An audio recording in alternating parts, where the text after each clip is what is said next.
And greetings. Welcome to a special evergreen edition of the Steve Deace Show here on BlazeTV radio and podcast. My name is Steve Deace. His name is Todd Erzin. His name is Aaron McIntyre. Gentlemen, good to see you. Hello. If you are seeing us today on this evergreen episode, it means we are not live in the office today. Nevertheless, we wanted to make sure that you received original programming. So the show is not live, but it is original. This is content we have yet to air. And you'll recall, I think it was last year we did this, wasn't it? Someone had sent in a series of questions about Donald Trump that we thought would spawn a conversation that was definitely necessary to have heading into the GOP primary. And we turned that into an evergreen, got a lot of reaction to that. And the overwhelming majority of it was positive, whether they liked our answers or not. They just thought that this kind of conversation was good. And so I kind of thought then that we should do the same thing for Ron DeSantis. And we got numerous entries on the questions. I picked the one that I thought was the best. And I think today is the day that we're going to do the exact same exercise with Trump that we did with DeSantis. Before you ask, no, we're not going to do them for Nikki Haley, Asa Mike Hutchinson. Pence, Asa Hutchinson. We just don't believe those people are worth our time. Just not worth our time on any level whatsoever. All right? I could probably get through it, though, but if you ever make me do this on Mike Pence, I'm burning everything down. Well, that would be... me doing this on Mike Pence would essentially be me saying, because of what would come out of my mouth, I just don't want to do this for a living anymore. Yeah. And I'm just gonna settle scores on the way out the door here. Bon voyage. Tough but fair. Yeah, I mean, that's essentially my, grand finale. Is if we did this on Mike Pence. I would assume you guys with small children still at home would still like a paycheck. So we won't do the Mike Pence episode because of that. Excellent. Right. But first, folks, let me tell you about our friends over at EdenPURE, the outstanding thunderstorm air purifier that has earned rave reviews from our audience here on the show. And that's why they've already sold hundreds of thousands of units. They've also gotten thousands of 5-star reviews with their no filters to ever replace air purifier that knocks out the strongest of odors, whether it's cooking, cigarette smoke, litter boxes, trash cans, even the mildew smell from your basements. No match whatsoever as it purifies the air of bacteria, even some viruses at the same time. And you can get the 3-pack from EdenPURE for under $200. All 3 units for under $200 plus free shipping.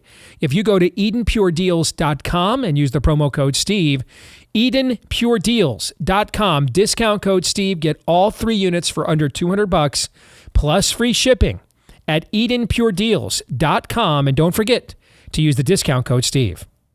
What I am noticing, guys, and I guess I didn't realize this, in real time, but I am noticing like I am even caring less about what I am saying, even less than I ever cared before.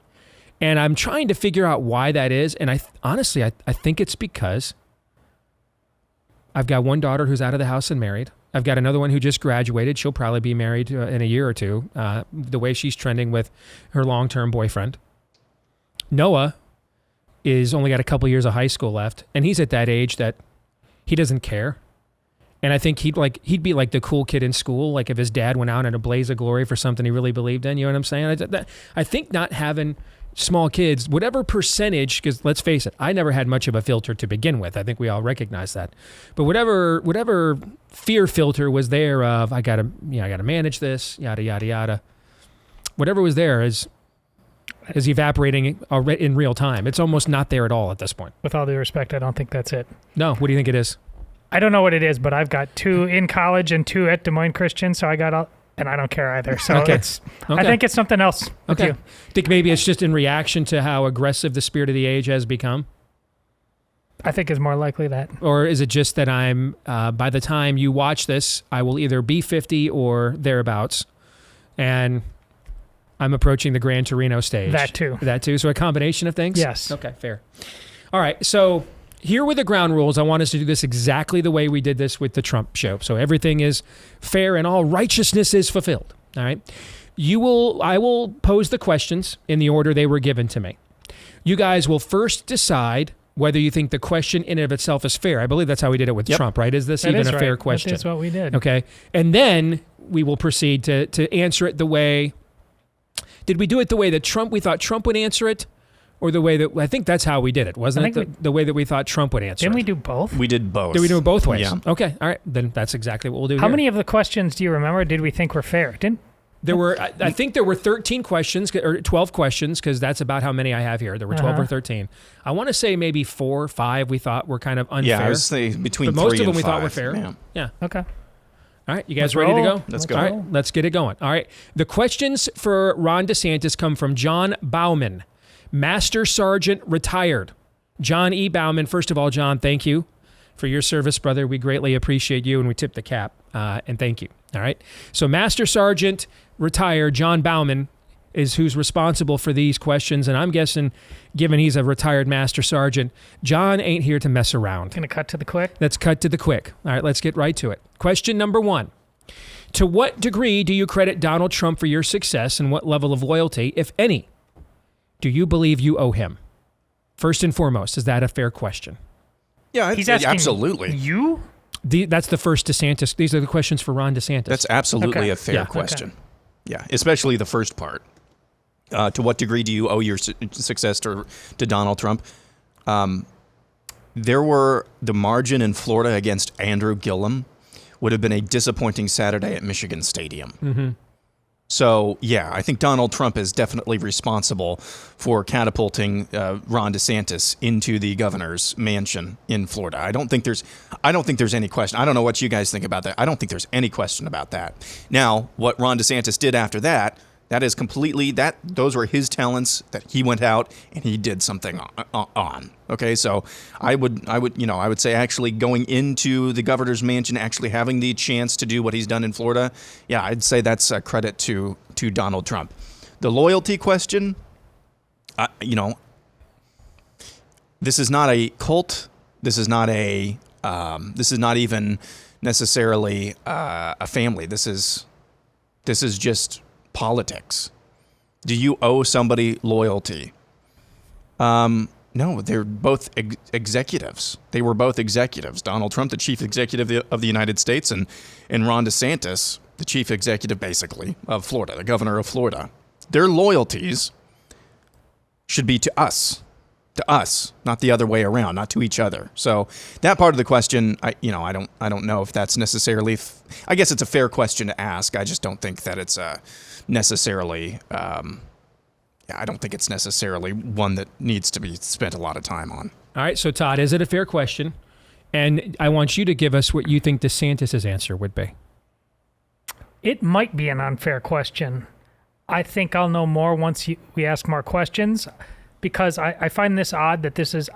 I agree with Aaron that in and of itself, in a vacuum, this can be a fair question. I find it odd that it's question number 1. It seems like that, because we've seen this before. Like there's and I don't know who this guy is. I doubt in any way you would pick somebody who is just obsessed with Donald Trump. But the fact that this is a first question, we see people just like there's just no time for anybody who would get in the way of the mission of MAGA. Well, see, I took this the other way. I thought this is the first kind of this is the first pushback to the idea of a candidate Ron DeSantis as loyalty. So I took this as going from the opposite perspective. Let's just dispel this. You mean let's confront it right away? Yeah, confront okay, it right away. I hope that's what it is. If Trust me, I would not have chosen someone who sent me a dozen questions and they were all I know you wouldn't. MAGA fealties for 2 hours. This would not be the show that would do that. There's 15 other podcasts that people can go and find that would be happy to do that and do that daily.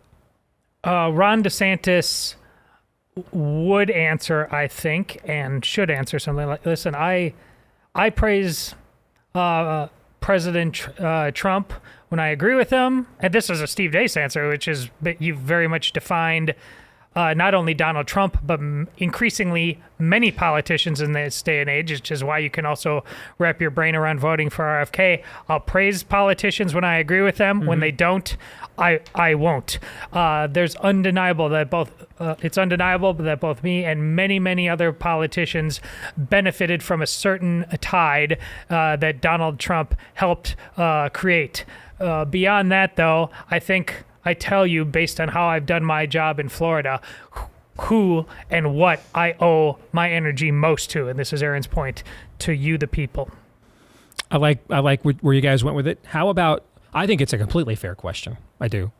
And I think actually if you answer it properly, if you're Ron DeSantis, you turn a question that is meant to entrap you into your benefit. Agreed. For example, I absolutely owe a debt of gratitude, and the people of Florida owe a debt of gratitude to President Trump for helping me achieve the highest office in the state of Florida.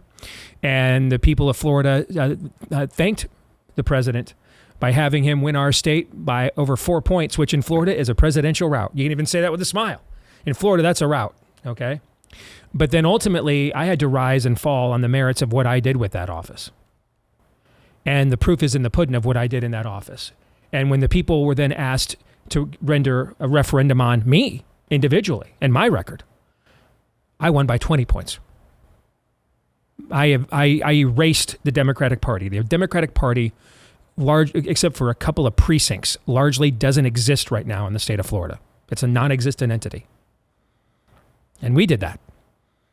And I think the country desperately needs to see that happen on a national level. And I'm running under that proof of concept to try to do that nationally. And that's why I'm running for president.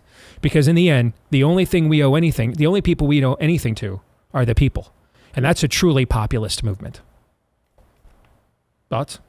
Yeah, that's a perfect answer. You know, this is playing with fire to some extent, but at some point it may be right and proper and necessary for DeSantis to take what you did and turn it up to 11 and say, listen, I believe in so much in Trump and the MAGA mission that Florida has been the best example of MAGA. Just take it over from Trump. Like it started with you. I respect that. Yep. But I and this state are the proof of concept, and I want to bring it to all of America. I will donate $20 to the DeSantis campaign if he utters the phrase at some point in a debate or otherwise, "I came not to abolish MAGA, but to fulfill it." Yes. Yes. Nice. Oh my goodness. Oh. Wow. Or I came not to merely praise MAGA, but to fulfill it, perhaps. But yes, that's a great reference. I got a tingle up my leg on that one. That was an impressive reference, Aaron. I liked it. All right, question number 2. Now, these questions were sent the day before that Trump was turned himself in New York State. All right. So right before this happened. Okay. Wow. Okay. In reference to rumors of President Trump's impending arrest. And now we have another arrest, right? Yes. And then we have another one that we know is coming later this year with January 6th. Okay. In reference to rumors of President Trump's impending arrest, in exactly what way did your initial media response serve to protect the civil and due process rights of the citizens of Florida, one of which happens to be President Donald J. Trump? Fair question, Todd. Yes, it's a fair question.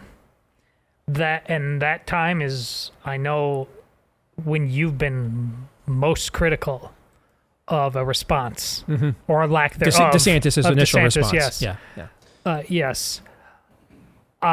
There's no way that DeSantis would lean into any sort of apology on this, quite frankly, nor should he. I think DeSantis would say, and understandably so, that, and he answered it just like a month ago regarding one of the other arrests. Like this is utterly improper. The Democrats have lost their mind. It's a political witch hunt for a sitting president to go after his main opponent. And I'm just going to tell you and the people of Florida that we will have no part in giving this any validity whatsoever. Okay. Aaron, I what's for you? think at the time this was asked, this is a fair question. Mm-hmm. At the time this was asked, so that you just told us this was a day before the first indictment. At the time this was asked, this was a fair question. I think the answer to this question is, this is why we need somebody in the White House who is serious about actually dismantling these rogue alphabet agencies and busting them into 1,000 pieces. Now, this one was a local thing, so that there's that. But in the state of Florida, we respect no, lawfare for the sake of lawfare. In the state of Florida, we apply the law evenly, not unevenly. In the state of Florida, we will not be a party to political and legal persecution. End of statement. Yeah, and hearing your response makes me think you've. Here's the trick: you've constantly you're in the position, like with Kavanaugh, of having to defend somebody you don't really respect, and in this case is actually going after the same job as you, but you still have to do it. But you always have to bring it back. This is not only an attack on Donald Trump. This is an attack on all political opposition. This is an attack on you as a citizen and your First Amendment rights. He's got to constantly be broadening this. This is not just about Donald Trump. What if he were to turn to him and on a debate stage and say, I so believe, go with exactly what you guys just said. Mm-hmm. To me, this is a high risk, high reward, what I'm about to propose. I so believe, Mr. President, in what I just said, that I offered you sanctuary from extradition. And you went out and extradited yourself. Why would you do that? Why would you hand yourself over to a local Manhattan DA that everyone knows is a corrupt Soros DA? You're not a resident of the state. The whole thing, you could have exposed it as a sham. And I mean, what was more important? The fact that we were up against a reporting period and you had to raise all that money off of, look at me, I'm being persecuted, or setting an example that local DAs don't get to wage cross-continent war on political candidates they don't like and they have no jurisdiction over. I mean, again, is this about you or is it about the people? Mm-hmm. Now, that's a high-risk move, right? That's either you get a kill shot right there or you step on your own rake. I'm not opposed to using it, but it's an ace you keep up your sleeve and you use this very... I mean, that's the comeback if the initial answer that you gave it isn't sufficient. Okay. If Donald Trump won't, if Donald Trump decides to go totally gonzo, then you'd need to pull out the big nukes. Okay. Now that I'm just as a quick side note, this is not one of the questions. I am genuinely curious, and these are the kinds of things that my mind just figuring. I can't help the way God made it is to create strategic outcomes and see things strategically, and that's just the way my mind works. When you're on a debate stage with Donald Trump, if you're Ron DeSantis, do you call him Mr. President, or do you call him Mr. Trump? You guys see where I'm getting at? You do not call him Mr. President. I think those are some of the things that I think if I were on the campaign, we would wrestle with that, about what to do with that. Do you want to reinforce that he is that he's the elder and the title you give him? On the other hand, do you want to be disrespectful when you are the logical inheritor of much of his base? How do you handle that? I think you can but I just think you say when Donald Trump was president. Or when you were president. I think you don't want to, when you were president, but you never actually call him President Trump. I like that too. But you allude Todd, to you're but 2 you for also, 2. I like it. You also don't play games and not pretend he was never president. I like that too. Yeah, don't insult, condescend the audience. All right, that's good. All right. Number 3. If elected president, exactly what vetting and background criteria will you use as it pertains to hiring and, more importantly, firing key personnel and cabinet members to avoid the multiple betrayals, subversions, and subterfuge President Trump encountered during his administration? For example, this is now me adding on to James's or John's excellent question here. Can you think of a senior staff member in the Trump White House right now that is active with him on the campaign? I mean, a single one. Well,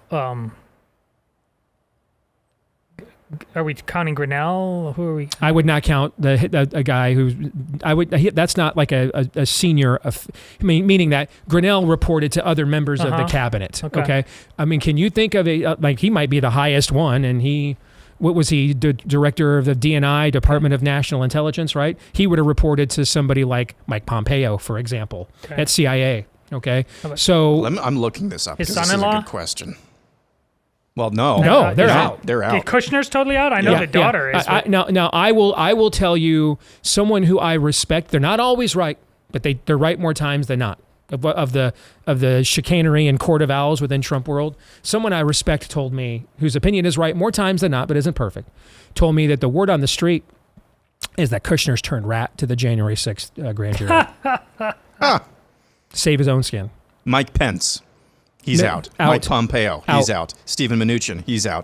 I don't know who this Christopher Miller, Secretary of Defense, is. He's from Iowa. I don't know who that is. Jeff Rosen, Attorney General. He was the Attorney General. Yeah, at the end, remember, because they had the acting with him. Matt Whitaker was acting AG for a while. Secretary of the... And Whitaker, I guess Whitaker's with Trump.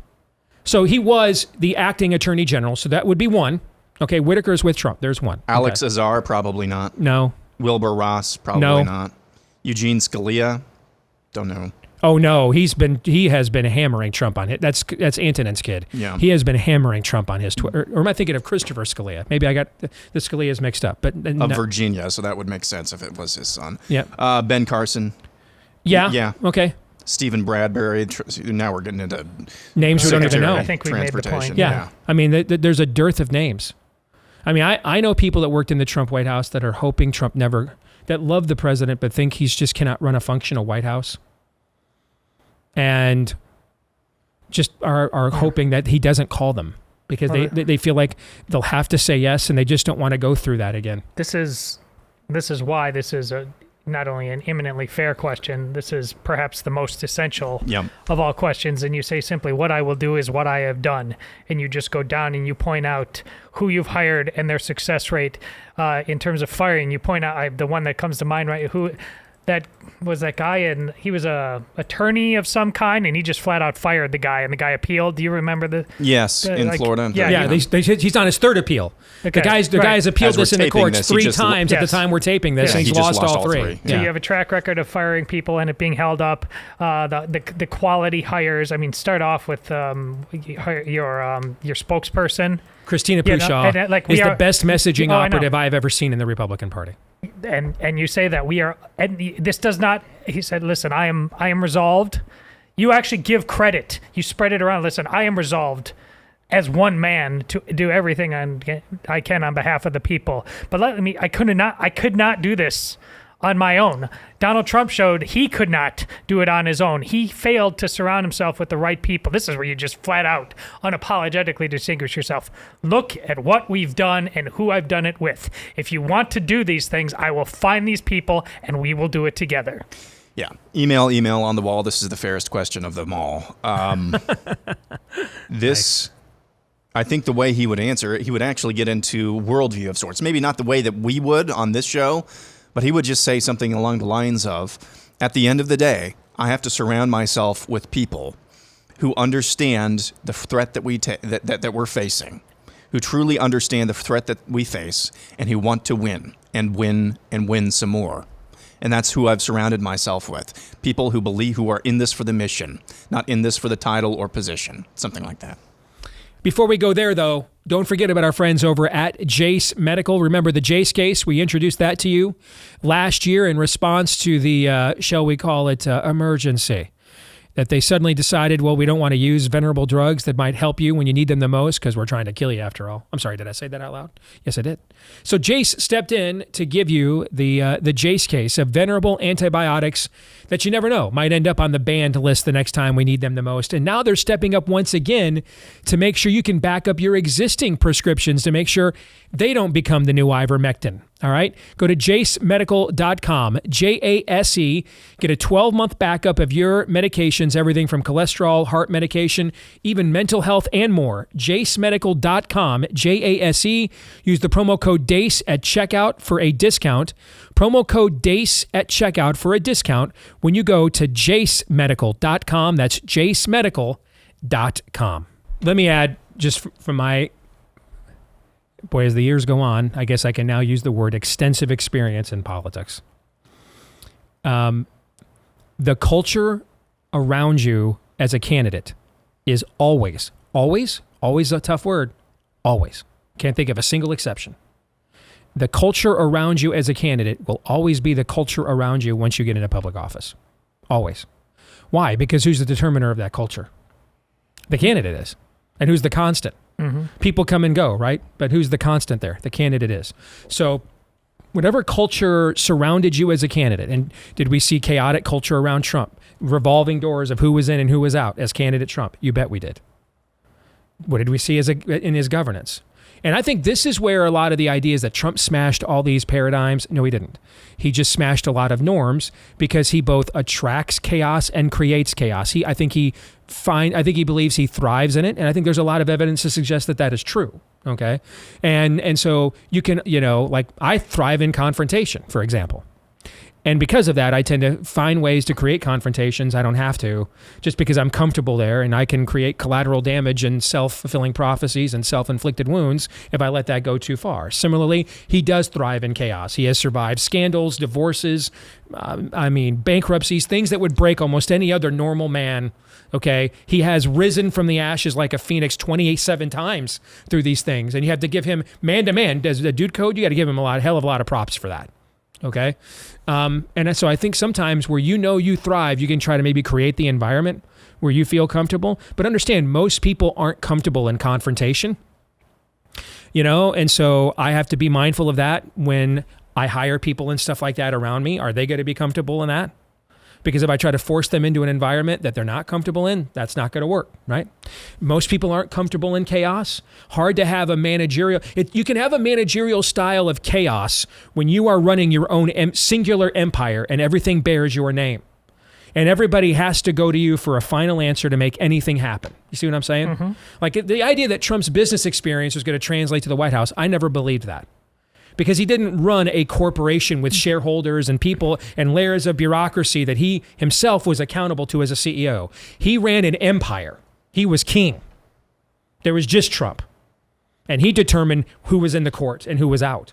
And he could create this team of rivals, where you rise to that. He could do that. You can do that within an empire. You can't do that within a republic, and which is what a publicly owned company is. You can't do that.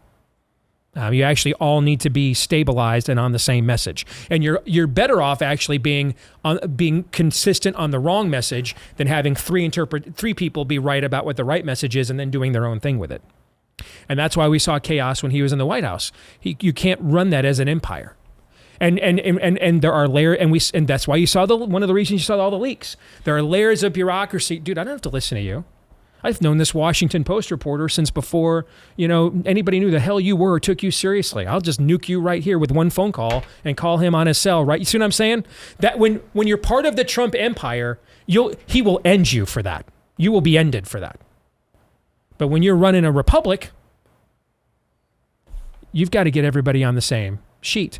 So if you want to know how DeSantis would govern in terms of the culture of governing, look at what has happened with him as a candidate. Now, that doesn't mean it'll be more effective governing. It doesn't mean that. But culturally, it'll be dramatically different.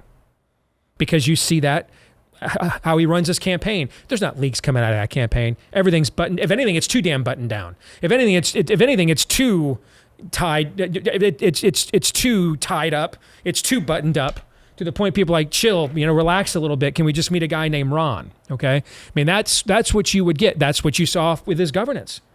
I mean, you're talking about a guy that moved yes, they've had majorities in the legislature and Republican governors before. He got them to do things Rick Scott couldn't get them to do or even try. Right. You don't tell me he didn't break some eggs on the way there? So then where are the people where the butthurt leaking stuff to the Miami Herald and the Orlando Set? You don't ever see that stuff. because it is very clear who is in charge there, and it is run that way. But it's run that way around an agenda, not a person, and everybody is in on what the issues are that we are here to do. Again, I'm not saying that would be more effective, but culturally it would be dramatically different. More in a moment.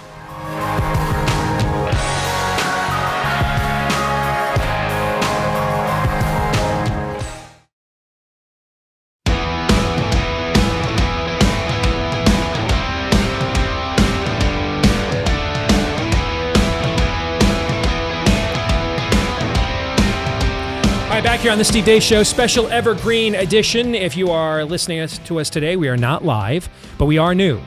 We taped this in advance for such a day as this. And we did this and got a ton of good reaction, and we really enjoyed the conversation. We did this with Donald Trump. Maybe it was early this year we did that episode. Yeah. It was, Aaron? Okay. And I'm like, we should do this for Ron DeSantis when and if he gets in the race. Well, he is now in the race. And who knows what day you were listening to this, but today is the day that we are doing it. And we want to thank Master Sergeant John Bauman, retired. He has submitted the questions. We've gotten through 3 so far. Again, the ground rules are Todd and Aaron will decide, number 1, is it a fair question? And then number 2, would they answer it and or think how they think DeSantis would answer it? All right, question number 4 is really a follow-up, and I think a good one to number 3 to get some clarity.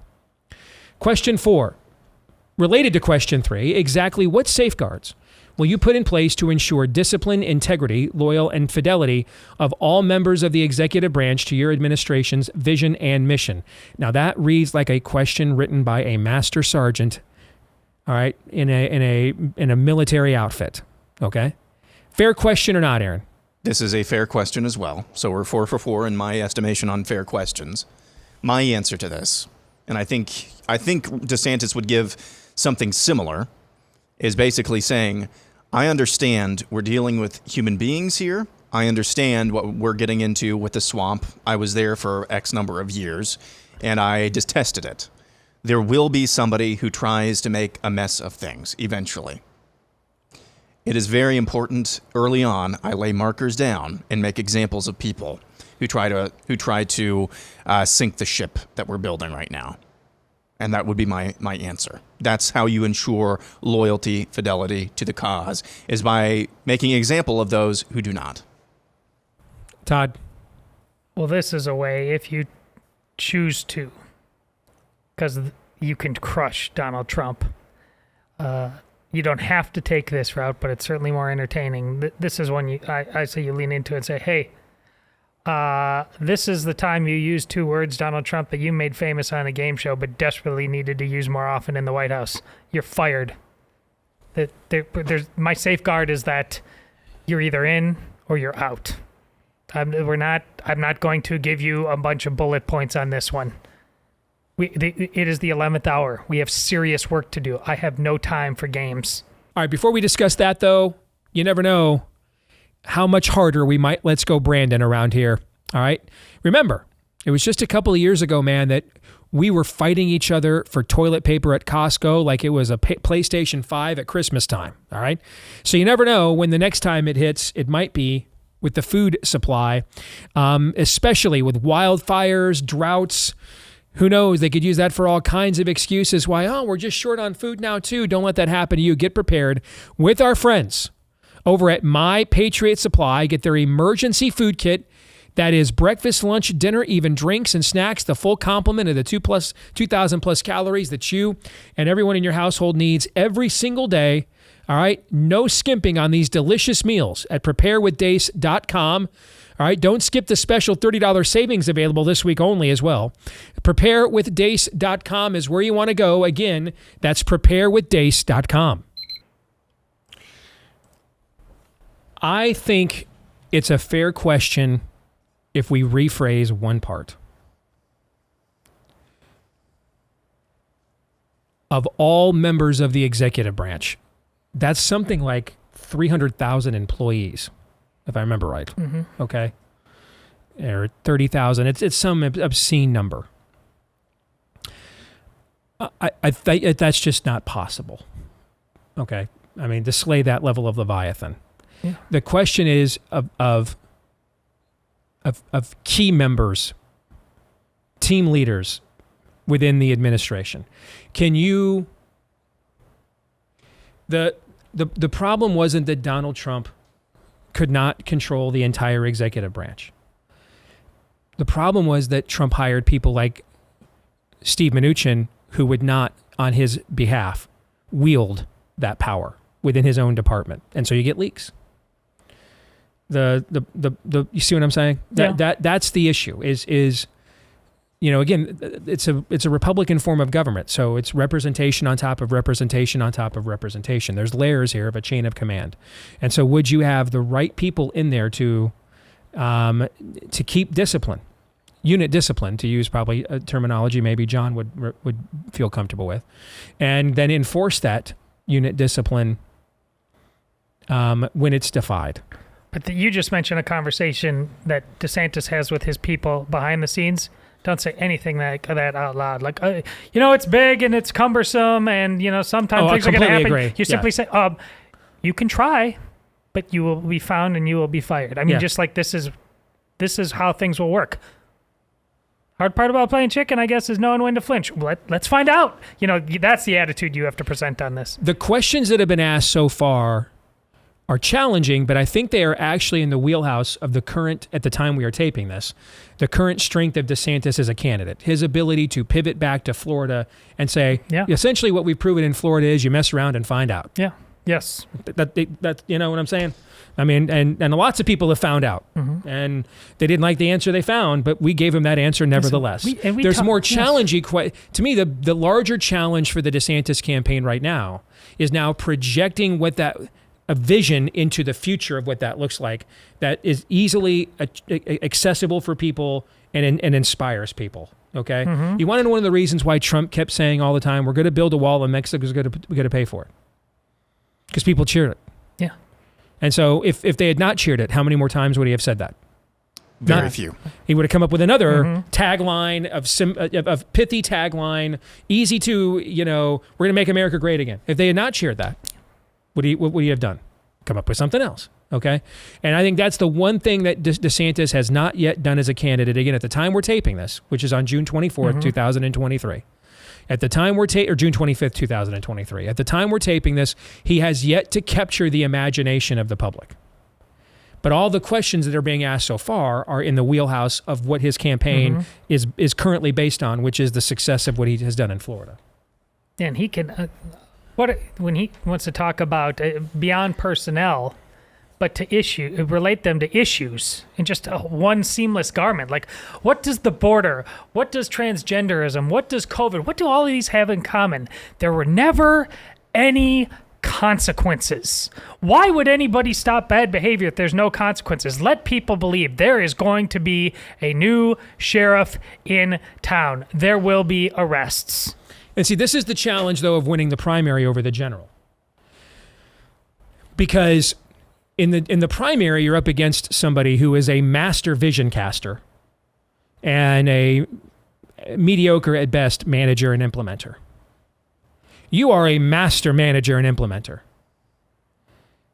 But people, I do this full time.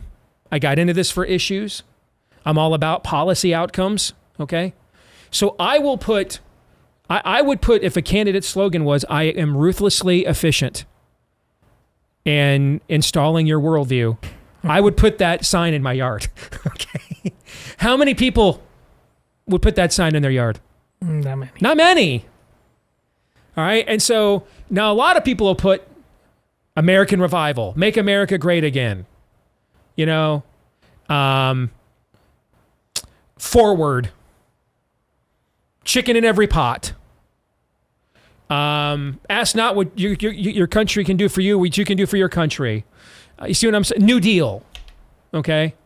A lot of people put those signs in their yard.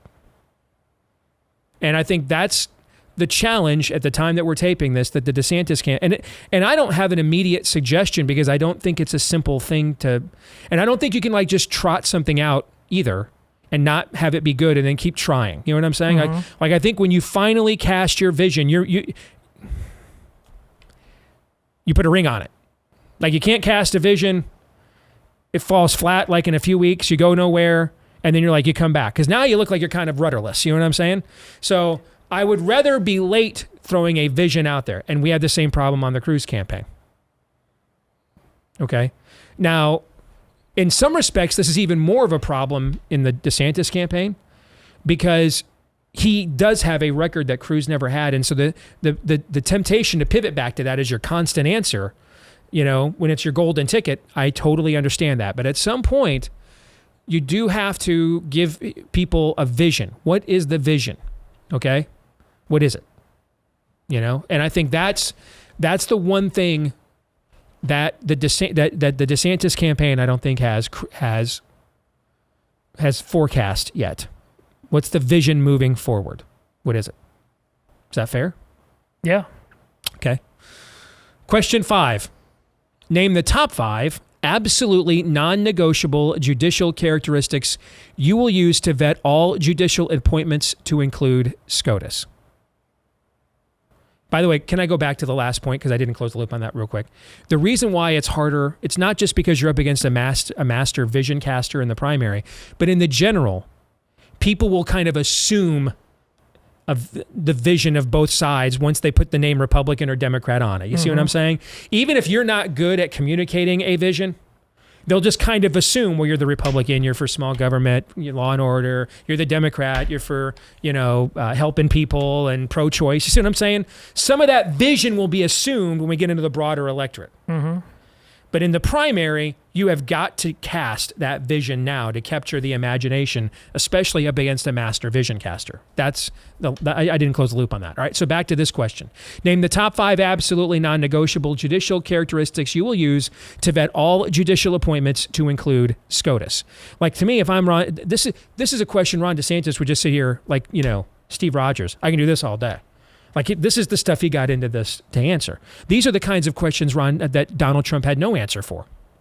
And then when he finally won the primary, basically he went to groups like Heritage Foundation and, that scene in JFK that Oliver Stone fictionalizes where LBJ says, just kill Kennedy, I'll give you your damn war or something like that. That's where Trump basically just called Heritage and the Christian conservative groups in and said, all right, just win me the election, I'll give you your damn judges. Just you hand me the list. I don't care who they are. That's kind of what that was Trump's character. You tell me who I'm nominating, and I'll pick the names. My people will politically vet them, and you give me the list, and we'll politically vet them and go from there. All right, but this is the kind of answer that I think Ron DeSantis would, if anything, be tempted to just marinate in and answer for an hour and a half. What do you think, Todd? I agree. I think he and his people need to have an answer that goes beyond the wonky and sings to regular people who are, and I'm thinking about this one slogan in my mind that popped into my head that I think would be fantastic for DeSantis is justice for all. You want to talk about specific judges and or specific decisions, rulings in cases, but like Clarence Thomas, and here's why, and who he is has made your life, not an attorney, your life is better because of the likes of how he thinks about the law or a particular, and here's why.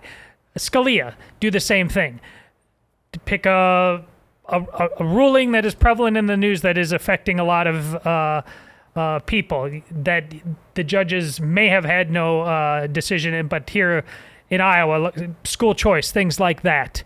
Make sure that we get way too wonky with this nonsense, and it's one reason why Trump has had success, even though I absolutely agree with what you just said about how he just looked at the list that was given to him, but in other areas, look at what he did with the border. You've got to do with this what Trump did with the border. Make it people feel it in their backyard.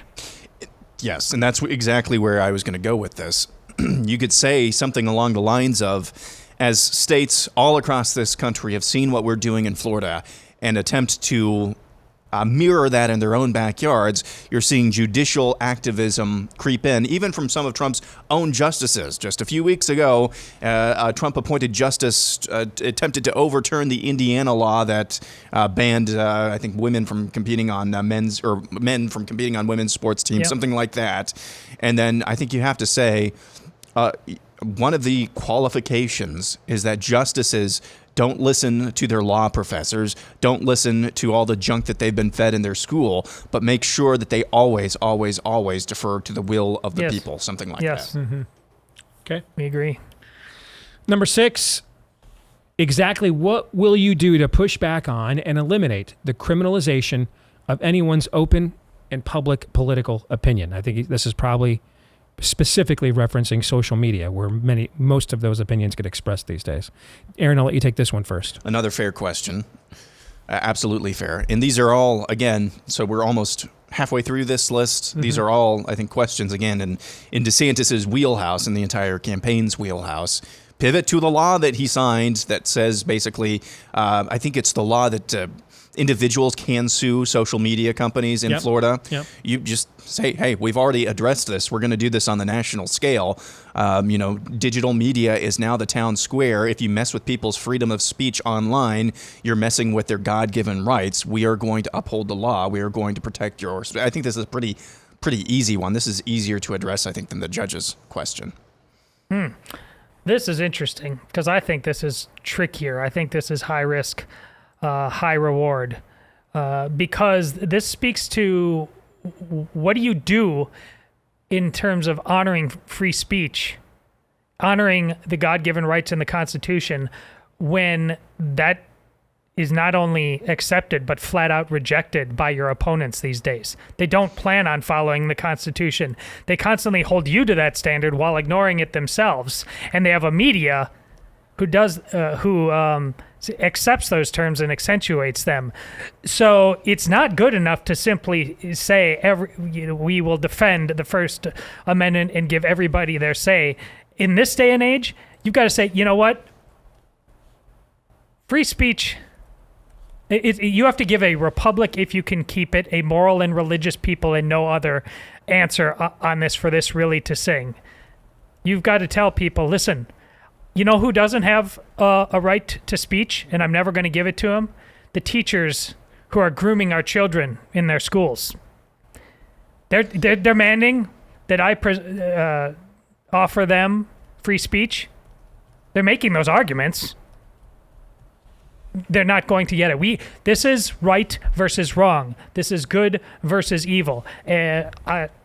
Because just saying that we are going to rise above censorship, that's not good enough anymore. We are dealing with the spirit of the age. I think this demands a far more aggressive answer. All right, we got through half the questions.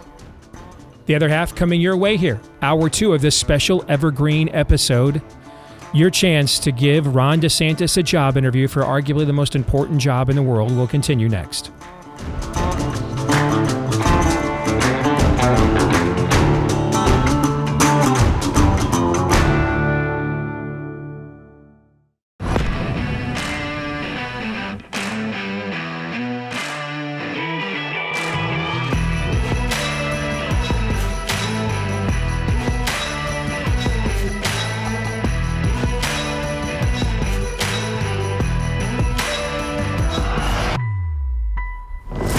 All right, we are back here with Hour 2, live and on demand. No, we're not. You're listening to a special evergreen episode. Psych! It's a new one. It's just not live. But this is fresh content. We are just not here today, but we didn't want to leave you hanging nevertheless. So this special evergreen episode is for you here on Blaze TV, radio, and podcast. I'm Steve Deace, along with Todd and Aaron McIntyre. Let us know who you are and what you think about what we think by emailing the show. Steve@stevedeace.com. That's DEACE. Like us on Facebook, we, and Gab. You can follow me at Steve Deace Show on Twitter, Getter, Instagram, TikTok. You can also find me at Truth Social, at Real Steve Deace, at Real Steve Deace on Truth Social. Those of you who listen to the podcast, please, if you have not done this yet, leave us a 5-star review, hit subscribe or follow, and we want to thank each and every one of you who have already done those things for us. We are appreciative of each and every one. All right, let's continue. We did this with Trump earlier this year. I thought it went so well that the time would come we should do it with DeSantis. Today is that day. So before we continue on asking Ron DeSantis and answering Ron DeSantis questions, I'm not here live today because I'm in LA right now. And I'm out in the heat in SoCal. The high today is supposed to be in the low 90s as Amy and I are spending some couple time at Universal Studios before we head over to do some events for Nefarious. And so I made sure to bring the SweatBlock with me because the last time I went to Universal Studios in Orlando a couple years ago, it was in the 90s there too. And SweatBlock more than did the job. Helps you with embarrassing sweat stains. They're antiperspirant wipes designed for under your arms to give you protection that can last for days. You can use their deodorant stick. They've got deodorant lotion as well for those more, shall we say, sensitive regions. All right, go to sweatblock.com. Use the code DEACE right now for 20% off. Sweatblock.com. Use the code DEACE, DEACE, for 20% off right now at sweatblock.com. The questions are courtesy of Master Sergeant retired John Bauman. And he's done a great job so far because we've gotten through almost half his questions, guys. And you think so far you've said all of them are fair questions to ask. Yeah, it turns out the first one, all of my possible uh-ohs are well gone. Correct. Good. All right. Question 7. I'm going to throw this one at you first, Todd. As great as your record is in the state of Florida, exactly what can, or more importantly, should you do at the federal level to combat the onslaught of LGBTQFU abuse of our children in schools and media? First and foremost, fair question, yes or no? And then if you think it is, how do you think he would answer, or would you want him to? How would you want him to answer? It's absolutely fair, and I think you and I are vibing because this is why I answered the last question the way I did, because of important issues like this. The center is not holding in this nation. Our differences in the past, even when they were aggressive, we could deal with them and when we were at our best civilly because of all that we held in common. Well, there are simply a group of people who hold nothing in common with the founding principles of this nation or good and decent people everywhere. That issue, while reasonable people could have agreed to disagree on this 15 years ago, now our children are simply being attacked by what is nothing short of, and this is my word now, I'm not telling them to use it, but think about it, they're terrorists. The groomers are flat out terrorists. And we will offer no quarter on the doctors who are cutting up their bodies, the teachers who are grooming them. Because if we can't draw a line in the sand on this as a people, we have no right to be a people defined by our constitutional principles anymore in any default sort of way. We will have officially abdicated our status as the shining city on a hill if we simply cannot say no to this. Aaron, what do you think? It's a fair question again, and I think an answer that you could give if you're DeSantis is basically there is no sector of our country where the groomers have attempted to exert their leverage, power, and control more than in the sector of education. I have in the president's cabinet an education secretary who reports directly to me. Perhaps nowhere in the cabinet, outside of military and otherwise, affairs of international import, perhaps nowhere will I be able to have more power than that of over education. And who gets funding for what? Something along those lines. I think you can say, hey, even if we don't get things pushed through Congress, I will be able to exert leverage and power over what kids are and are not being taught in schools, and what's allowed and what's not allowed.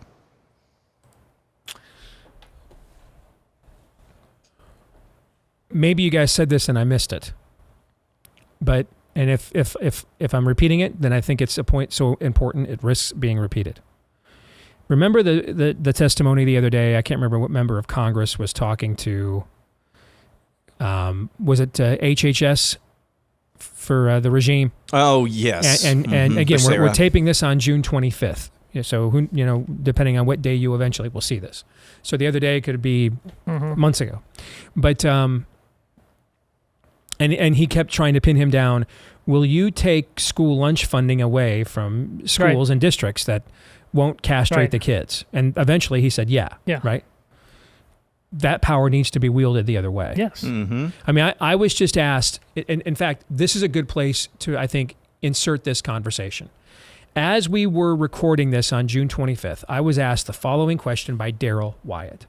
He said, John Witherspoon stated, quote, "A republic once equally poised must either preserve its virtue or lose its liberty, and by some tumultuous revolution either return to its first principles or assume a more unhappy form," end quote. And Daryl goes on to ask me, has the door already closed in our republic? Here is how I answered him, because I think it segues perfectly to this question. Minus revival, yes, the door is closed. The door is shut. Minus revival, the door is shut. Elections now are no longer about the best preservation of our way of life or the best expression of the will of the people, but to acquire power, to either punish or protect your people from the other's people. That's a cold civil war. And that's where we are now. Yes. And so that power needs to be wielded the other way. We will shut you down and starve you out if you castrate those kids. Because as terrible as not getting your mediocre lunch loaded with MSG will be for those kids, you know what's even worse? The soul murder and body rape that you want to impose on them, mind, body, and soul. Not happening. Yeah. Yeah. This was done to great effect recently here in Iowa. In the legislature, we passed the no more porn in the schools bill. And so now the teachers union and others came back to the governor, the executive branch, asking for guidance on how this will be implemented. And the governor's office played it brilliantly and said, no, the law's the law. We have no further. Yeah. And basically saying, F around and find out. That's right. Yep. Go ahead. Yep. But now you have to be prepared. There are going to be teachers in this state and elsewhere who have passed similar things. You see how crazy they are. They're going to test it. You better not flinch. You fire them and you take on that fight, because then, yes, let's go public. The Des Moines Register, of course, is going to take their back. But then they're going to have to, then it's about discovery, as you always say, Steve. What are you defending? What books do you want in there? Why can't we even print those in the newspaper? Let's have some sunlight. Let's do it. Yeah. You know what, guys? Straight up, I think we may have just stumbled upon Ron DeSantis' vision quest. What if his campaign slogan was simply, mess around and find out? No. What if it was just that? What if it was just that? I love that. Mess around and find out. That's how many tingles up my leg am I going to get on this show? Todd's like, what's Jill doing right now? Mess around and find out. Mess around and find out. Seriously. Yeah. Would you put that sign in your yard? Couple of times. Hell, I might mow that into my yard. Are you kidding me? Like a center field. Yes. I'll be out there mowing that into my yard. Mess around and find out? Yeah. Are you kidding me? Oh, man. Dude, I like that enough. So we're going from MAGA to MAFO. Yes. I like that so much. When we're done today, I'm calling some people I know in that operation, and I'm saying, hey, I got you. Well, see, you mess around and find out. Mess around and find out. You've done the street version of what I said, justice for all. Mm-hmm. Like, this is going to be about justice. There will be consequences. We will mete it out. I am the sheriff. Yes. That says many things. I am the sheriff you thought you were getting with Donald Trump. I am that guy. Mess around. Want my governing vision? Here it is. Mess around and find out. Lots of people messed around in Florida. They all found out too. And then they also found out I won by 20 points after they tried to mess around. So mess around and find out. That's the vision. That's build a wall. I don't know, man. Maybe I shouldn't I like that one so much. I'm wondering maybe I shouldn't give that one away for free. Thoughts? What is a more, I love that. My guess is they're going to be like, oh, we can't do that. That's too on the nose. Then you're probably going to lose. Yeah. Straight up. If that's your initial reaction, not saying you should use it, not saying it's good. But if that's your initial reaction, that's a to window it, to the soul. You're probably going to lose. You're probably going to lose. Just telling you straight up then. If that's your initial reaction, you're probably going to lose. Number 8. And this goes to what we were just discussing, in fact, related to question 7. Exactly what will or should you do at the federal level within the bounds of the 10th Amendment as it pertains to the demonic and evil practice of child sexual mutilation, and who should be punished? That's what we were just talking about. Oh, well. Using the full levers of power, which you've seen him do in Florida. The degree to which we've shown that map on the show before, like 10 years ago, how many gender clinics, whatever they are, there were like 3 in existence like 10 to 15 years ago, and now they're dotted. Like, no, Ron DeSantis should simply show that map, and we're going to take it back. We're turning back the clock on this. You're not doing this. This isn't medicine. We are going to come after you. And I mean, there's the amount of, you want to talk federal funding? Mm-hmm. Yeah. We are shutting down this witchcraft. See, remember his announcement? And man, the announcement on Twitter, I think, itemizes the very conversation we're having. When he read his initial statement, that should be the vision, right? And instead, though, it was like an itemization of his accomplishments. And we all listened to that, we all agreed, but we were all like, okay. Right? Yeah. That was kind of, Yeah. But then when they started asking questions, that's when you're like, that's cash money, homie. Yeah. That was swish after. Yeah. See, this is his wheelhouse.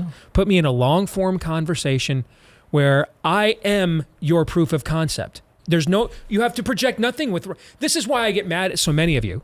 When you're like, oh, Carl Rove, get behind him at the inaugurator. Oh, I don't. Okay. This is why I throat punch you fools every single time. Because he's on the record doing everything we've ever asked. Now, do I think he could do even more? Is this the Steve Deace Show? Okay. Do I think he could do more? You bet your sweet bippy I do. But he is already on the record doing everything we've ever reasonably asked a Republican to do, including some unreasonable things we've asked him to do. And he didn't do it in Mississippi and West Virginia and Alabama. Friggin' Florida, guys, which Obama won twice. Okay? Yeah. So to me, this conversation is right in his wheelhouse. This is the question, the Q&A portion of his Twitter announcement, where people are just, lighting up lung darts thinking, I got to come down after listening to this, okay? Because it's not a line. It's not projection. It's not, here's what I think we should do. And you're like, well, yeah, we've been writing that in every conservative bestseller for the last 30 years. He did it. Yeah. He's done that stuff. But what he must figure out how to do is capture your imagination. Efficiency and imagination are not the same thing. And we live in a visual era. We live in a media era. We live in a shallow era because of all the media at our disposal. He must capture the imagination of the people in order to be given the opportunity to demonstrate once again what he has already proven once before. And you do it this way. In this case, Aaron on the montage recently closed with a terrible story about this house or apartment where a bunch of adults were found with drugs, sex toys. The tranny ones, and they changed their name to cross-dressers in Boston, the Boston story. Exactly, it was in Boston. Cross-dressers, kids being exposed to this, and the authorities came in, and these people flat out tried to gaslight them and say, no, there's no children. Honestly, they just will lie. And you say, that house? That's when these so-called healthcare centers and hospitals tell you about things like gender-affirming care. There's no daylight between that clinic and that house there with those children. We will shut them down. That is not medicine. That is not healthcare. F around and find out. I love that. Number 9. As the commander-in-chief and a former military officer, exactly what will you do to return our military to full readiness, good order, discipline, and morale? Aaron. Love the smell of pink slips in the morning. That's the answer. Start cleaning house. Start getting rid of all of your woke generals.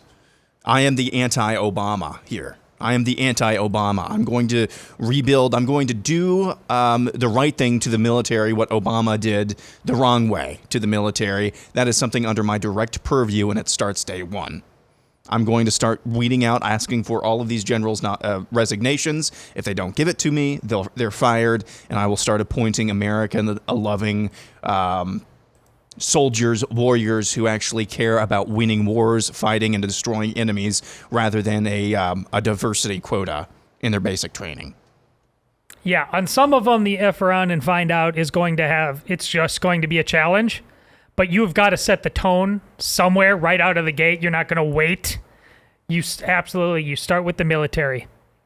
You just get this done. Because let's face it, folks, we've already had, I talk about it all the time, what's happened with Donald Trump, regardless of his mistakes, legal, tactical, or otherwise, this was a coup that happened on multiple levels with Russian collusion, all of the attempts. The media's involved in it.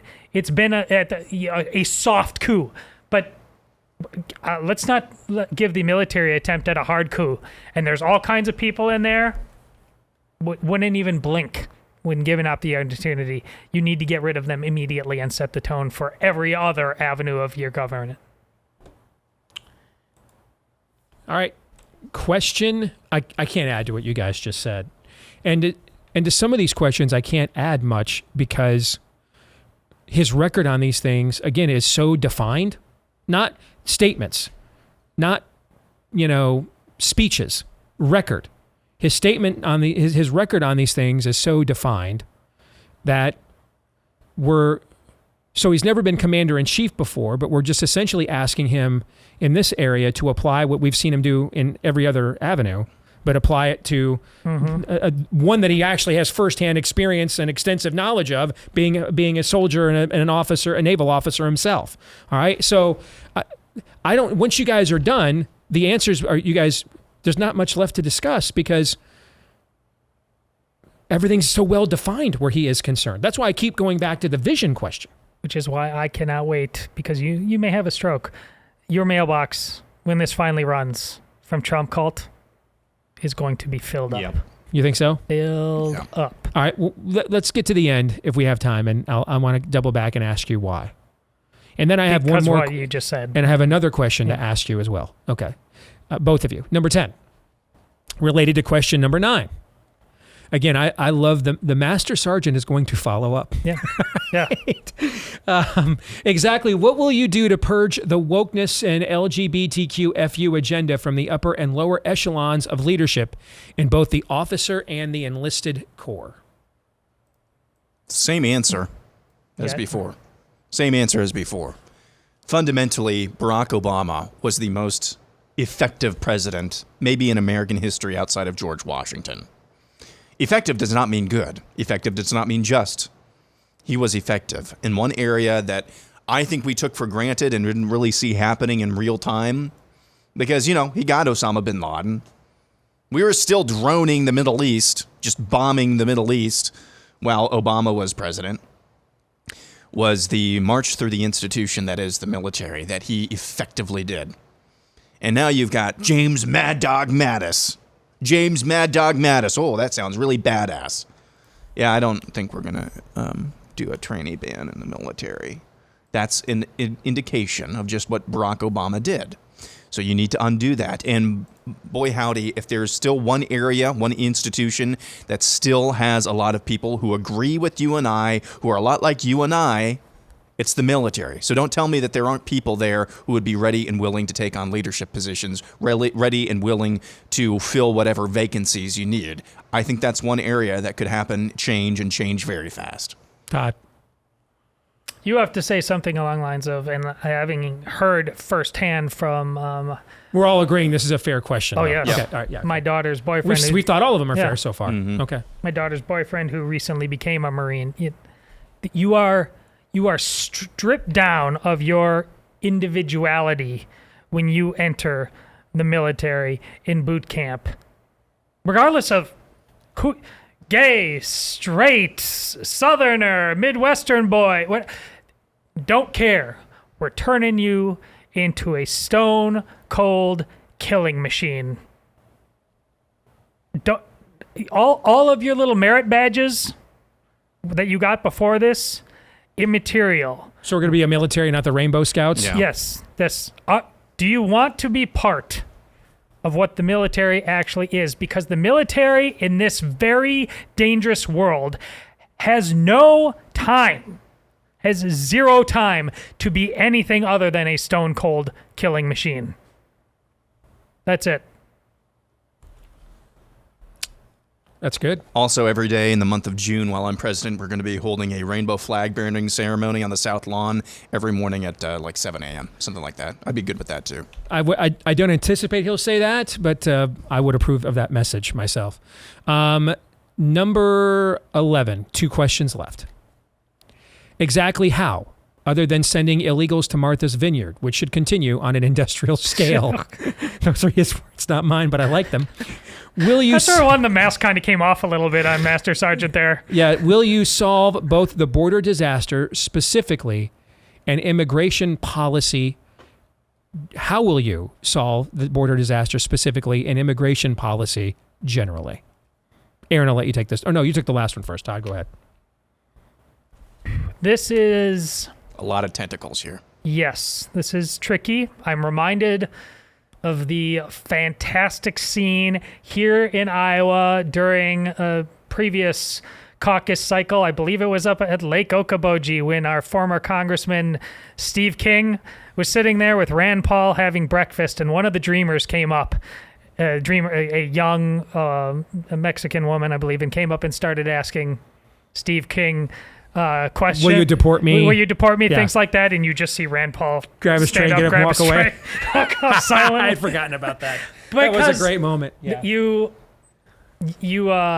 listen. There's many patriotic Hispanics in this culture. There's many that vote Republican.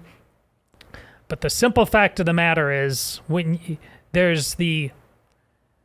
you have broken the law when you've come here illegally, when it is, who's the greater lawbreaker? The high school girl who's actually got her diploma, actually gets a job, isn't on welfare, things like that, or the current president of the United States when it comes to our border? It's the border. It's the president, hands down. And so you've got to find a way of answering this question. And I can see where some might disagree with me on this, but anything resembling, and I don't expect this from Ron DeSantis, but like a deport them all. And this is clearly Todd and talking about this is insufficient to the task, and also not Christian in my estimation. You've got to shut down this border. You have got to have a grown-up policy regarding workers and their benefit to this economy, and to more importantly, this culture and what they can contribute as genuine citizens, and not just people having to live on the same manner. But in terms of the people who are already here, this is perhaps the toughest nugget to crack, because it's clearly purely political and chaos-driven by the Democrats. Cleaning up chaos is always messy. You will be called names. There's no clean answer on this one. I'm not going to pretend to give you the perfect answer on this. I don't think there is one. This might be the hardest challenge. I think dealing with tranny madness, as bone-chilling it is way easier in many respects than this is. I would 100% agree with that.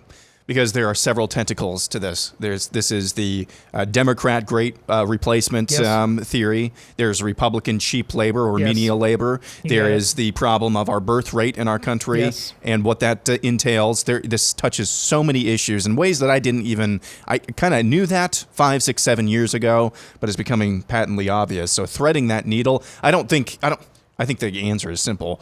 The wall gets done. The wall gets built day one. No ifs, ands, or buts.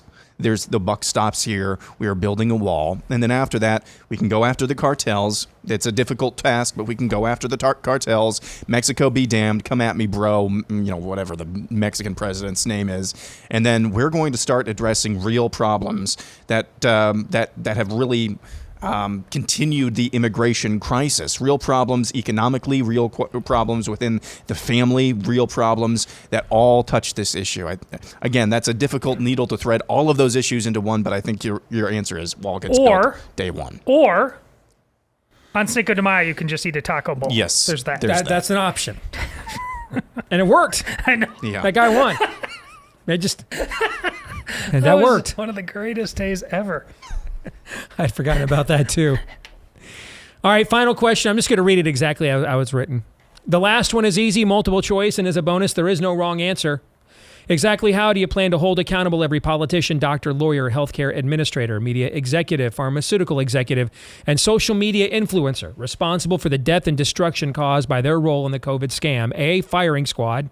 B, hanging, or C, for those of us who love poetic justice, a much faster acting lethal injection than the one they tried to force us to take? Make firing squads great again. That's my answer. Is that a fair question? Was I supposed to answer that? Yeah, yes. Okay. That might be our first unfair question, but go ahead, Aaron. Yeah. As much, I didn't say we didn't love the question. You know what? Just to even out as much as we possibly can. Yeah, this is an unfair question. It's not an unfair question. Todd, what do you think? I think we need to insert after a fair trial, of course. I think before any of those options. Yes. We need the equivalent of a special counsel to get this ball rolling on all that was done, both by the media, both by medicine, in terms of the level of collusion that happened. Make people feel like this is not, mistakes weren't made, fog of war. No, a criminal act took place here. And like I said, just give people a whiff and a taste of consequences and see where it goes for once. Just for once. Try it. But before we go there, make sure to check out our friends over at Patriot Mobile. That's right. You just watched me magically change shirts in the middle of a segment. I'm just that cool. So are our friends at Patriot Mobile. You can change anytime you want. Change networks. Go to the network that actually works where you live. Get away from the network that does not. They let you do things like that with the outstanding customer service team they have there at America's only American mobile phone company. Patriot Mobile, outstanding customer service. That is their specialty. Their 100% US-based customer service team makes switching easy. They take care of you after you do. If you're a veteran or first responder, let them know when you're going to make the switch. They'll have extra savings for you to say thank you for your service. For the rest of us, get a free activation today with the offer code STEVE when you go to patriotmobile.com/Steve. Again, patriotmobile.com/Steve, or you can call them at 878-PATRIOT. That's 878-PATRIOT. All right, we're through the questions. We'll come back. I have a couple of ancillary questions. One of them, I want you to further flesh out what you were just saying a minute ago. And we'll sum up the conversation when we return here. Stay tuned.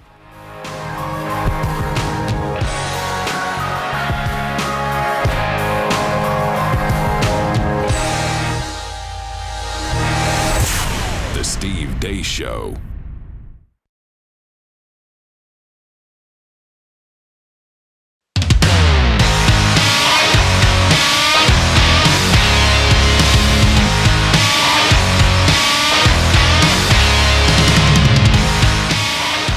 All right, back here to wrap up a special evergreen edition of the Steve Deace Show here on Blaze TV, radio, and podcast. Again, I want to thank retired Master Sergeant John Bauman for the DeSantis questions. And just to reiterate, if you go back and listen to that show we did early this year on Trump, when we, if I recall, I think pretty much with any question we thought was unfair, maybe because the information was kind of outdated based on what we knew now, So it wasn't like we thought the guy did a terrible job. We wouldn't have done an entire show on his questions. We thought he did a great job. And I think this is also a segue to you maybe elaborating on what you pointed out earlier. Before we move on with the conversation, however, a word from a brand new partner here on the show. It's called the Refocused Podcast. It's something I think you guys are going to like. People are turning the truth upside down all the time. Our children are being misled. Marriages are falling apart. Christian values that held this country together for so long are going out the window. And that's what the podcast Refocus with Jim Daly is all about. Jim Daly, the president of Focus on the Family. If you don't know about Focus, it's a great Christian organization. They've been helping families follow their faith for over 40 years. Jim Daly has been the president for almost 20 now. And that's a great resource to turn to. He's helped reach millions of people and helped share God's truth with them. So he knows his stuff. And on the Refocus podcast, Jim talks to other experts about sharing your faith in a cancel culture, woke politics, things you deal with all the time these days. So check out Refocus with Jim Daly on Spotify, Apple, or anywhere else you listen to podcasts. That's Refocus with Jim Daly. Because again, the record of Trump and DeSantis are both well defined. The rhetoric, though, of DeSantis is more well-defined than the rhetoric of Trump. Like Trump is out there right now promising to do things that he could have done his first term and didn't do. And in some cases, maybe they weren't of higher priority. The tranny madness was just beginning to kick into high gear when Trump was president, and it's just completely gone off the rails since the 3 seconds after Joe Biden took the oath of office. Okay. Or there are things that he either couldn't do or didn't fulfill. And so it's easier to create an unfair question, I think, where Trump is concerned, because you're trying to navigate the chasm at times between his current statements and his previous record. With DeSantis, rightly or wrongly, I worked for a guy that was adamant in Ted Cruz that, his rhetoric be extremely consistent with his record. And that is, profitable from an integrity standpoint. Politically, that is not always the most profitable way to profit. Okay. So that's not a value judgment on my part. Could also be, did Trump got into the White House the first time? Some things that he learned, some lessons he learned. And he's like, you know what, we got to do a couple of these things differently. And this is rather because, he doesn't want to apologize. So one way that, he demonstrates, he's showing you that is his record is altered somewhat on some issues compared to when he was in the Oval Office. There's a lot of different rationales. With DeSantis, though, it's pretty much a seamless garment between what he's doing in Florida and what he is saying on the campaign trail. So it's just harder to write unfair questions. Which brings me to what you were pointing out earlier today. Why do you think I will get smashed? And we're not talking about people who, you're talking about like the, or maybe you are. You're talking about like the general Trump supporter? Or are we talking like the hardcore Trumpista? Definitely the hardcore Trumpista. But are they even still tuning into this show, though? I don't know. I kind of think they're probably not. No. But then even some of the other, because like if Trump is your Lord and Savior, please out yourself, because if we haven't driven you away by now or confronted your idolatry, I want to include you in the sweep. Because that's just devastating and disastrous thinking, regardless of how good he was or was not as a president. And I thought prior to March 16, 2020, he was pretty good. It's going to happen because it's the standard that Donald Trump himself has set. And he said it, a lot of it is because his personality, but also it actually in some ways isn't the craziest thing to try, because there's no other place to land. You can't land on the record. So you've got to do this. This is Brett Baer's question in that just awful on every level interview that he had with him. But one of the questions, if you recall, Steve, was you spent more money attacking Ron DeSantis than on what was the 2022 midterms. Yes. On the 2022 midterms. That's a standard Donald Trump has set for himself. So his followers are going to proceed accordingly. and they're free to take us on any of the specifics, but no matter what we said, this is why you get, Steve, what you just said a couple questions ago about there's a picture where he's 6 feet away from Karl Rove, and therefore, pretty soon we're going to have, did you see the picture where DeSantis made the OK symbol, and Trump supporters are going to be calling him a racist or something. It's that dumb because there's nowhere else to land. This is the standard set by the former president himself. So of course that'll be the primary response you get on this in his defense. Okay. I mean, the conversation, the fact that you would feel compelled to do that over a conversation that largely wasn't about you or your candidate. You know what I'm trying to say? Like the exercise we did here was not a comparison of Trump and DeSantis. It was only because the very first question brought it up. The rest of the conversation, 90% of it was strictly an analysis of Ron DeSantis for better or for worse. Which is another way of asking what Brett Baer asked. He was like, why? What sense does that make? Mm-hmm. Well, whatever reason, it makes sense to Donald Trump and his followers, his most ardent followers, the ones that would spend the time doing that, will follow his lead on this. You want to chime in on that, Aaron? What? When it comes to, and I'm talking about Donald Trump's cult. When it comes to questions about how they'll react, things like that, whatever is the worst answer is probably correct. That's just the bottom line. I don't like it. I'm not speaking it into existence, but that's what we're talking about. Every politician has a cult. Every politician does. It's just that this one in particular, for a variety of factors, is pretty large and pretty dedicated. And at some point, Ron DeSantis himself is going, and I can see him having to answer it being put into some corner by Donald Trump himself, or it's simply going to become a time in the presidency where he just has to realize, I have to say something that siphons off enough votes. But he's going to say, it's clear that I am being lumped in with the system, the old GOP, the way it was done, how things never got accomplished. And he said, I honestly don't think that that's unfair. This party has disappointed you so many, many times. It's clear that Donald Trump took advantage of that. Mm-hmm. And find a way, and again, I don't have I'd have to ponder this more because it's so important to get exactly right, but like that, make it abundantly clear that you are right when you get a whiff of anything that you think must be of business as usual and the GOP to reject it flat out. I join you in that. I reject it as well. That's why there's a new sheriff in town, and it's me. All right.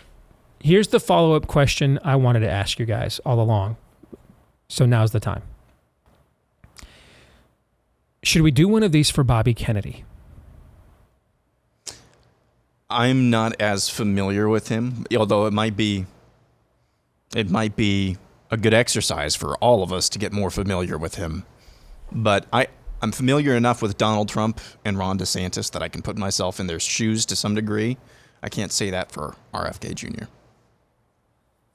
What do you think, Todd?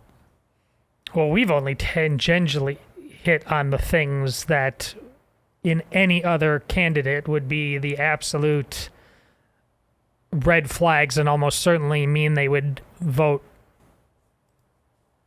doctrinaire progressive. I mean, there's just whether it's abortion, whether it's the environment, there's things that it'd be fascinating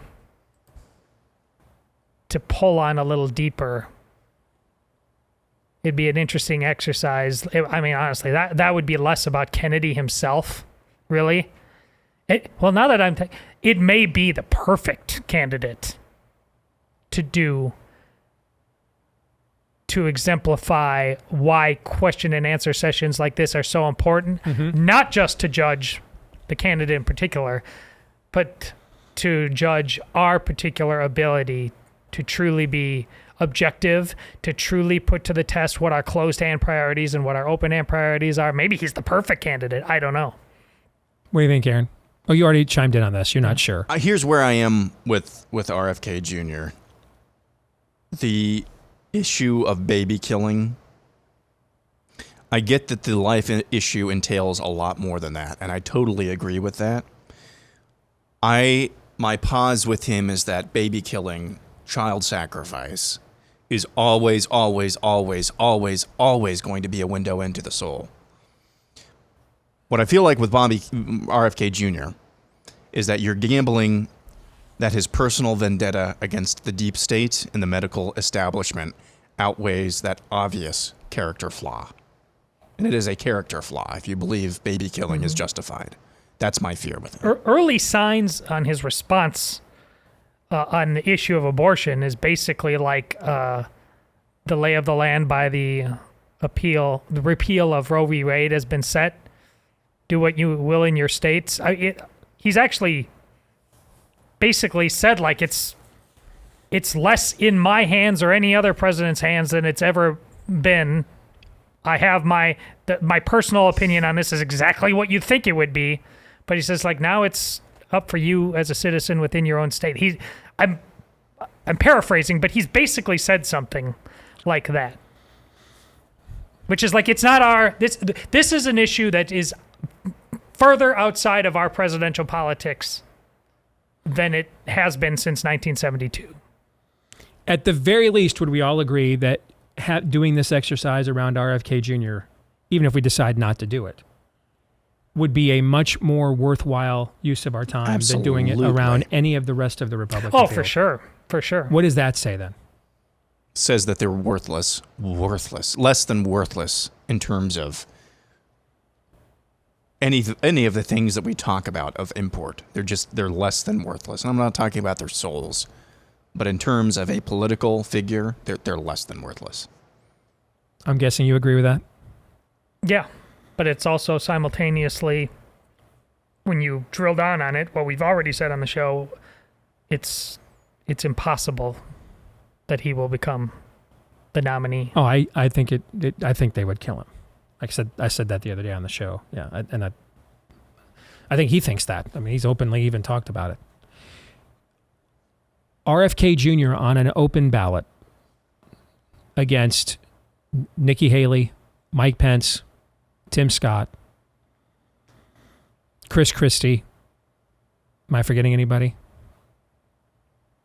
Is that? Well, there's some dude isn't the governor of North Dakota Doug running Burnham, now? Doug Burnham. Yeah, okay. RFK Jr. against that field. Would you affirmatively vote for him or just sit it out? I would, at this point, that the baby killing issue is a bugaboo for me. Mm-hmm. So I would sit it out. What about you, Todd? At this point, I could. I'm not saying I absolutely certainly would. And on one of those names in there, I need to know more. I can't imagine him elevating, but you're asking the question. Heck, you can imagine it less than I can. I give, before Nikki Haley went full. Oh, Vivek. I forgot about Vivek. My bad. Yeah. Oh, I can't imagine that either. But like Tim Scott. If he, I guess I do have more individual questions out of that entire list personally about him than anybody else, which is not to say I think we should do one of these on Tim Scott, but I have more things that I'd like to explore because you clearly have a gut instinct. We haven't spent enough time on him, and I haven't even followed up with you after the shows or anything. Gut instinct on things about him. I'll just to itemize your point. Yeah. Tim Scott's been a senator for how many years? Name one key fight he's been with us on, and he's he represents one of the most Republican states in the union. So name any major fight. Just pick one. Yep. No, It's like I saw a Steve Kirsch tweet today. Forget. Hey, show me the cardiologist who saw less myocarditis after the vaccine came out. I don't. Same thing. Show me one thing that Tim Scott's gone to the mattresses with us on once. Yeah, I don't. He hasn't been once more into the breach. I could easily hit. Is he just vanilla? Has he? But he also hasn't been like antagonistically against in any John McCain-ish kind of. Am I forgetting? He just seems to like exist as the nice guy. Yeah, that's forgetting he has any record whatsoever. I will say this about Tim Scott. The messaging, forgetting that, and I know that's a hard thing to do, and it's a hard thing for me to do. The messaging, it's been good, and the packaging that I've seen from his campaign, has been very good. I agree. Which makes me think that he's. Is that what it's always been? Yeah. Has it just been a package? I mean, he does. I mean, when he went, for the example, when he went on The View, like, you can say, why would you even go on The View or something? But he said he did pick a fight there. He thought all the race is insane and stupid. His current Liberty score is 77%. Yeah, which is not great. Which is not great for South Carolina. Although, frankly, it is one of the higher scores in South Carolina, which just goes to show you what a fraud that state is politically. But go ahead. And again, if he was a white guy, I wouldn't even be asking this. But he's a black guy. And I do believe that a lot of these people are, the Republicans are at least keeping their ducks in a row to have their necromanced version of this, to take somebody somehow that none of us see as remotely possible. Can you guess what Lindsey Graham's Liberty score is as of June 25th? 69. No. Much lower. 43. 43. 43% is his Liberty score. I think I set my buzzer too early. Sorry, audience. 43% is the Liberty score for Lindsey Graham. And we close on that note. 43%. 43. 43 is his Liberty score. And people wonder why I mock him. Now you know. Hope you enjoyed this Evergreen. We are back again live soon. Until then, John 3:17.